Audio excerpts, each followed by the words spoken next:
This video is sponsored by Squarespace.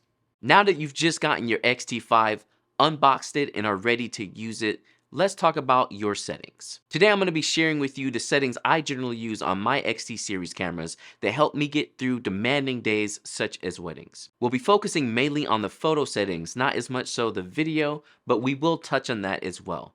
So let's go ahead, get our XT5s out, and talk about setting it up. So when you first start setting up your XT5, you'll go through the initial setup.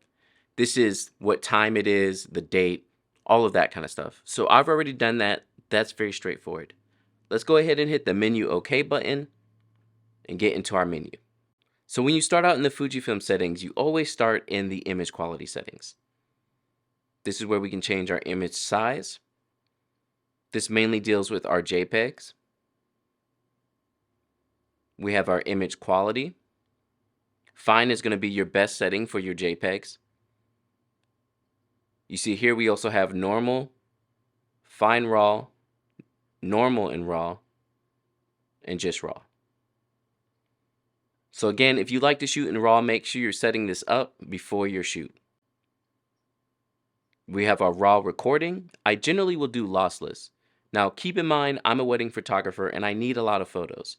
I generally shoot on 128 gig cards, so lossless I've found for the last 5 years looks great, and there's no reason to shoot as uncompressed. If you want all the data from your files, uncompressed will be great, but if you're okay with what you're getting, lossless compressed is actually really awesome. Next up are my film simulation settings. I absolutely love Classic Chrome. It is hands down my favorite.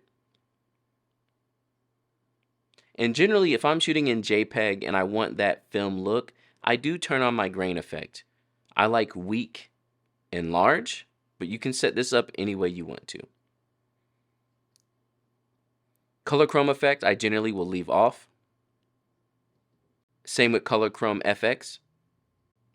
The smooth skin effect is actually pretty nice, and a lot of times I'll leave that on. I like it on weak, and it's been very surprising. Again, I generally only use this if I'm shooting in JPEG. So for now, we'll turn this off. For my white balance, I'll shoot in auto. However, keep in mind if you're in a scene and things start looking too orange or too blue, you'll probably want to switch to Kelvin. This way you can pick what the white balance looks like in camera so you don't have such a hard time while you're editing. My dynamic range, I'll generally set to auto. And the D-range priority, I'll leave off. Now we have our tone curve for our JPEGs. Generally, I like to do -1 on the highlights and -2 on the shadows. Color, I'll leave normal. Sharpness as well, I'll usually turn up to +1 or +2. It depends on how I'm feeling. And your high ISO noise reduction, I usually leave that off. Make sure to always leave your color space in sRGB. Generally, most online platforms are going to want sRGB, so it's much better to just go ahead and shoot in it. I know some people argue that it's better to shoot in RGB because you get more colors, but at the end of the day, if you're digitizing your photos mainly, you may want to just go ahead and shoot sRGB.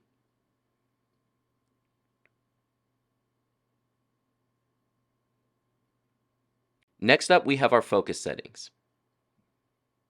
You have your autofocus mode. I generally will shoot on single point. The only time I shoot on anything different is if I have a couple walking towards me or away from me, and for that I switch to zone. So let's keep it on single point for now. For my continuous autofocus settings, I'll generally leave it on this accelerating, decelerating subject. Again, I shoot weddings mainly, so this works for me, but keep in mind to go through and try different settings and see what works best for you. Most of this stuff here, I will keep the way that it is in camera. However, I normally turn my number of focus points up to 425. Out of the box, it'll be on 117. Pre-autofocus is off. My autofocus illuminator, honestly, I probably should turn that on. This helps you when it starts getting darker and your camera's having a hard time to focus. It'll have a little light that comes on that helps it focus. I generally have my face detection off depending on the type of session I'm shooting. For weddings, I have it off. It's just too much and sometimes it grabs the wrong face. However, if I'm doing a portrait session and with a single model, it makes sense to turn this on because it just makes it easier. Subject detection is where we get the animal eye focus or cars, airplanes, things of that sort. Again, I do weddings, so for me, this is off. For my manual focus assist, I like to turn this on focus peak, and I'll usually turn it to red high. This way I have the outline around my subjects that are red when it's in focus.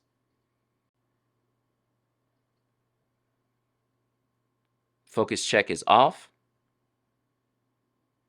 And everything else is going to be right the same as it is out of box.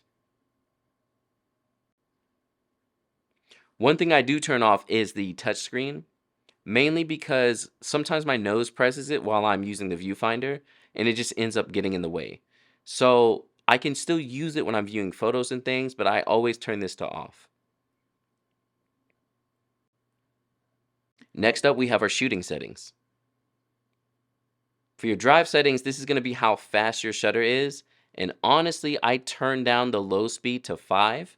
I have found 7 to be too fast, and I can't just fire off one shot sometimes, and I like to do that. As a wedding photographer, I try my best not to shoot too much, so being able to shoot 1 or 2 shots at a time rather than 3 firing off before I even get my finger off of the shutter is a huge help. So I usually turn this to 5. And then for my high speed burst, I have it on 10. You can do 15 as well, but again, it's a little overkill. Honestly, 10 should be more than enough. And keep in mind, you don't want to hit your buffers too quick, especially on something like a wedding day, because if you're sitting there buffering and then something else happens, you're going to miss it. The rest of these settings are very specific. Sports finder mode, pre-shot self-timer. This stuff I generally don't use, but keep in mind it's going to be in your shooting settings. So if you want to take interval shots or you need to self-timer, all that stuff is here. For my photometry, I usually do multi, but you can change this here. Also keep in mind you can set it to a button if you change this very often, but generally I'm always on multi and I just leave it there. And for shutter type, I'm always shooting on the mechanical shutter. It is rare that I use the electronic shutter. However, keep in mind it's in this section so that you can change it whenever you need. If I'm using the electronic shutter, it's because I'm outside and it's way too bright and I don't have an ND filter. The second section of the shooting settings generally will stay the same. Most of this I don't change. Now, you might be interested in the fact that I don't use flicker reduction, but I've found that it makes the camera act a little bit slower, and this is pretty general on most Fujifilm cameras, so a lot of times I just turn it off and it's never really been a problem. For my image stabilization, I usually like to do shooting only. This will help you save some battery, and also it's only going to stabilize when you actually need it rather than just continuously being on.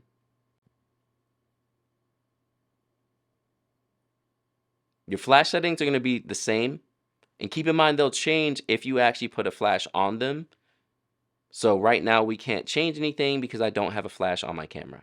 Let's take a moment to talk about this video sponsor, Squarespace. Now, with the new XT5 and the amazing 40 megapixel sensor, you need a great place that's not Instagram or just some random gallery site for you to share your photos. And Squarespace is going to be the best place to do that. As a working professional, saving yourself time is the main thing you want to do, and Squarespace makes that extremely easy. You're able to build your website quickly and easily by picking their beautiful templates, plugging in your own photo and text, and sharing it with the world. Having a beautiful website is the best way to build your brand and also bring in more business, so I highly recommend it. And aside from beautiful websites like my own, you also get great features like analytics, member pages, and commerce if there's anything you want to sell like your own prints, t-shirts, and more. Make sure to check out the link in the description below for 10% off of your first website or domain. So let's go ahead and get back into these settings. Let's take a quick look at our video settings. So again, video is not the main focus for the XT5, however, it can take pretty good video. Now, I'm not a filmmaker myself, but I do love to be able to use these cameras to take quick clips while I'm shooting a wedding, or what I'll do is give one of my cameras to my second photographer and they'll shoot some video clips for me. So generally I'm going to be shooting in 4K. However, you can see here we do have the new option for 6K. For now, I'm going to keep it on 4K, and I know I do the worst, but I usually shoot in 29:9:7, which is blasphemy for filmmakers, but you know what? I'm a YouTuber. High-speed recording is going to be any of your slow motion that you want to do. Keep in mind on the XT5, you can only do this in 1080p. I can choose which cards that I'm going to actually record my video to. I can do both cards. I could do one or the other. I could do HDMI only. This is a setting that you can basically set up for whatever you need. I like to shoot in H.264 long GOP. And for my megabits per second, generally I'll come up to 200. Keep in mind you'll get less video, but it'll look better. Here goes our IBIS again. I usually have that on. You're really going to need that, especially if you're hand holding. And for my audio settings, this is specific to me, but I usually change the actual audio coming in from an external mic. And I like to turn that way down, I think to about 21 or 24. And then let the mic make up for that. This way I'm not picking up too much background noise. Now we're on to the last section of our settings. This is where we get to our user settings, where you can do your time, you can format your SD cards, and make up your own My Settings menu. Generally, I leave most of this the way it is. For your sound setup, please turn off the autofocus beep. That is probably one of the most newbie things you can leave on your camera. Make sure that's turned off, especially if you're a wedding photographer. For the most part, you can see I turn off most of the sounds, even the electronic shutter. This way, it is super silent if I am using the electronic shutter. You pretty much can't hear it at all. For screen setup, generally I'm going to change the EVS brightness. I usually turn this to -1. I also turn down the color sometimes. This way it gives me a better subdued look that actually fits the way that I edit. And one thing I found interesting on the XT5 is through the viewfinder and on the back of the screen, everything was looking warmer than I'm usually used to with my XT3. So you can see here I adjusted the color on my actual screen and the EVF. I did -1 on the reds and +1 on the blues. I did this for both the EVF and the LCD. I generally like my image to display. I do the 0.5 seconds, just a quick little look at it, not too much chimping. And always make sure your preview, white balance, and exposure is on. However, as a wedding photographer, when you get to the end of the night during a reception, you'll need to come in here and turn this to off so you can actually see, because when it's dark like that, you're not able to see anything. Turn on your F-Log assist. This is really awesome, especially if you're recording any video in F-Log. It makes it look more like a normal screen rather than the F-Log look and very washed out look. Always turn this on. I like to have my electronic level on. Generally, I'll only use the 2D and also my framing guide. This way I can actually keep my photos straight and not too much Dutch tilt, because if you know me, I absolutely hate Dutch tilt. Other than that, I leave all the rest of the settings the way they are out of the box. Now for your button dial settings, this is how you can customize your camera to work exactly the way you want it to. So for the focus lever setting, I have when you push it, it'll center your focus, and when you tilt it is when you move your focus. Now again, because I use single point focus, I use this a lot. So being able to push it and quickly come back to the center is huge for me. And then also moving it around is how I generally will focus. Now let's talk about our function settings. The button on the top, I'll change this to TTL lock. If you're doing any off-camera flash, TTL lock is great because your camera will think faster rather than shooting TTL. I have my flashes on manual, and then this way they don't have to think as much, it just fires off the flash. We have our drive button, autofocus on up, film sim on the left, white balance on the right, and performance mode on the bottom. This is pretty much a general setup, but this is always how I have my XTs set up. All my touchscreens functions I turn off. Again, I don't want to accidentally turn anything on, so I usually just turn it off. And then the rest of these settings are all set up the same way they are out of the box. Other than that, there's not much I change with the buttons.